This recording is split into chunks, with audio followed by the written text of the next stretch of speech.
अपनी दुकान में 10 काम करना वरना छोड़ दो। सीधा मुद्दे पर आते हैं। अगर आप अपनी कपड़े की दुकान या कोई भी दुकान को ग्रो हुए देखना चाहते हैं तो आपके 10 चीजें करना आज ही छोड़ छोड़ देनी चाहिए। वरना क्या, वो मैं आपको आर्टिकल के अंत में बताऊंगा। पहले जान लेते हैं 10 चीजें क्या है। पहला नंबर है दुकान में मुंह लटकाकर बैठना। आप किसी के घर जाएं और वो मुंह फुलाकर बैठा रहे तो आप वहां कितनी देर रुकना चाहेंगे? बिल्कुल भी नहीं। इसी तरह ग्राहक आपका अतिथि है।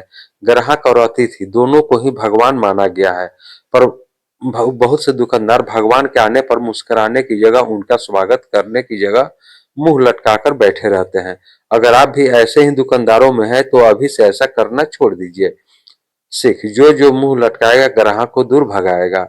दूसरा, दूसरे दुकानदारों से जलना छोड़ दीजिए। कुछ लोग अपने काम से अधिक इंटरेस्ट दूसरों के काम में रखते हैं।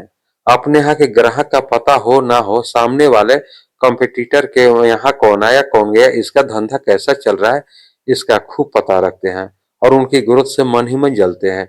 जलना, चुगली करना, पीठ के पीछे बुराई करना, ये सब बहुत छोटी और नकारात्मक चीजें जो आपके ग्रोथ में बहुत बड़ी बात कर रहा है। कोई अच्छा कर रहा है तो उसे अप्रिशिएट करना सीखिए, उसकी अच्छी प्रैक्टिस को अपनाना सीखिए। जब आप उससे जलेंगे तब आप उससे पूछ ही नहीं पाएंगे कि वो ऐसा क्या कर रहा है जिससे उसकी सेल बढ़ रही है। वहीं अगर आप उसके बारे में अच्छा सोचेंगे, दिल से उसे पसंद करेंगे तो बहुत इजी और फ्रूटफुल हो जाएंगे। सीख जो नहीं छोड़ेगा जलना, मुश्किल होगा धंधे का। तीसरा, ग्राहक को जज करना। कई दुकानदार ग्राहक के हाव भाव, बात करने और कपड़े पहनने के ढंग से उसे जज करने लगते हैं। वे मन में एक इमेज बना लेते हैं कि कौन अच्छा ग्राहक है जो खूब खरीदारी करेगा और कौन टाइम पास करने आया है, और अपने इसी सोच के अनुसार वे ग्राहक से डील करते हैं और कई अच्छे ग्राहकों को गंवा देते हैं। सीख जो ग्राहक को करे जज, उसकी मारी गई समझ है। तीसरा, चौथा है लालच करना। लालच बुरी बला है। ये आपने पढ़ तो लिया पर समझे नहीं। बहुत से व्यापारी बंधु कम समय में अधिक पैसा कमाने के चक्कर में कपड़ों पर बेहिसाब मार्जिन सेट करने लगते हैं या अच्छा ग्राहक देखकर रेट बढ़ा देते हैं। ये करना बहुत गलत है। आप सोचते हैं सामने वाले को पता नहीं चलेगा, लेकिन कहते हैं ना, झूठ की नाव किनारे नहीं लगती। यानी झूठ का सहारा लेकर मंजिल तक नहीं पहुंचा जा सकता। आज नहीं तो कल मार्केट में बातें फैल जाती हैं और ग्राहक आपसे कटने लगते हैं। सीख लालच बुरी बला है, जो इससे बचे उसका भला है। पांचवा, पीठ पीछे स्टाफ की बुराई करना।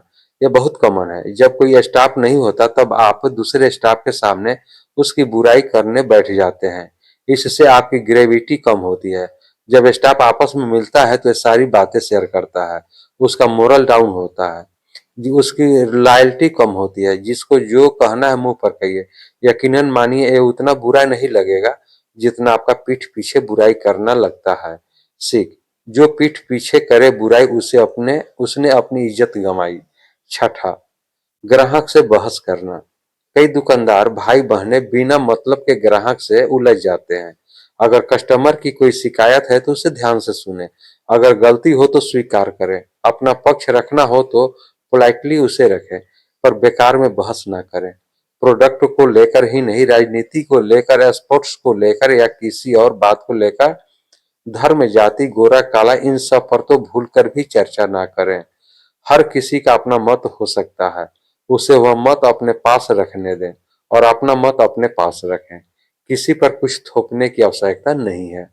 सीख करेगा बहस जो खोएगा ग्राहक को। सातवां, गलत माल बेचना। ये बिल्कुल भी नहीं करना चाहिए। दुकानदार ये जानते हुए भी कि साड़ी में डिफेक्ट है, पैंट गड़बड़ है, कपड़ा फटा है, रंग उड़ा है, फिर भी उसे बेच देते हैं कि किसी तरह माल निकल जाए। इस तरह की अननेचुरल एक्टिविटी आपके बनाया नाम एक झटके में खत्म कर सकती है। वैसे भी एक बार को ग्राहकों को साइड में कर दें तो हम जैसा करते हैं वैसा भरते हैं। अगर आज हम किसी को धोखा देंगे तो कल हम भी किसी से धोखा खाएंगे। अपने नजरों में गिरा इंसान कभी नहीं उठ पाता है। ऐसा कुछ ना करे कि आपको अंदर से गिल्ट फील हो। सीख जो करेगा बेईमानी, उसे पड़ेगी मुंह की खानी। आठवां, उधार देना। अगर आप भी अपनी दुकान में उधार देने का काम करते हैं तो इसे बंद कर दीजिए। किसी ने सच ही कहा है, उधार एक जादू है, हम देंगे और आप गायब हो जाएंगे। अगर आप अपने ग्राहकों को गायब नहीं करना चाहते हैं तो उसे देना बंद कर दीजिए। आपसी रिश्तों में किसी की पैसे देकर मदद करना अलग बात है, लेकिन धंधे में अगर आप उधार का चलन रखेंगे तो हमेशा परेशान रहेंगे। सीख, आज नगद कल उधार। 9 नंबर का, ग्राहक की नहीं सुनना। आप चाहे जितने बड़े व्यवसायी बन जाए, लेकिन अगर आप कस्टमर की सुनना बंद कर देंगे तो उसी दिन से आपका पतन होना शुरू हो जाएगा।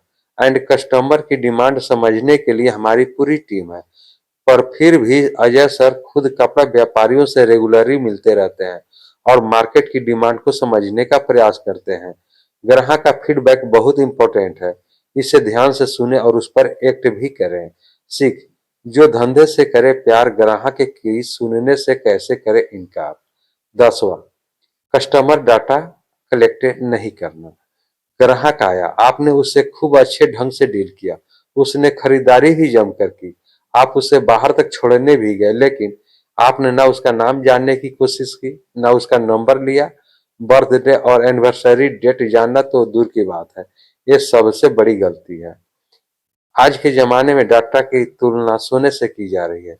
ये जो बड़ी-बड़ी कंपनियां हैं, ये आपसे कुछ ले ना ले, आपका मोबाइल नंबर जरूर लेती हैं, क्योंकि ये सबसे बड़ा माध्यम है आपको दोबारा दुकान में बुलाने का, आपको नए-नए ऑफर्स के बारे में बताने का। अगर आप कस्टमर का डाटा नहीं मेंटेन कर रहे हैं, तो आज ही से शुरू कर दीजिए। जरूरी नहीं कि इसके लिए कोई कंप्यूटर रखा जाए, आप अपने मोबाइल या रजिस्टर में भी रिकॉर्ड सेव कर सकते हैं। हमेशा कस्टमर की लाइफ टाइम वैल्यू ध्यान में रखनी चाहिए। भले वो आज आपसे 20 रुपए का एक रुमाल लेकर गया है, पर कल को 20,000 का लहंगा भी ले जा सकता है। पर इसके लिए आपको उसके साथ टच में रहना रहना होगा और इसलिए उसका डाटा मेंटेन करके चलना होगा।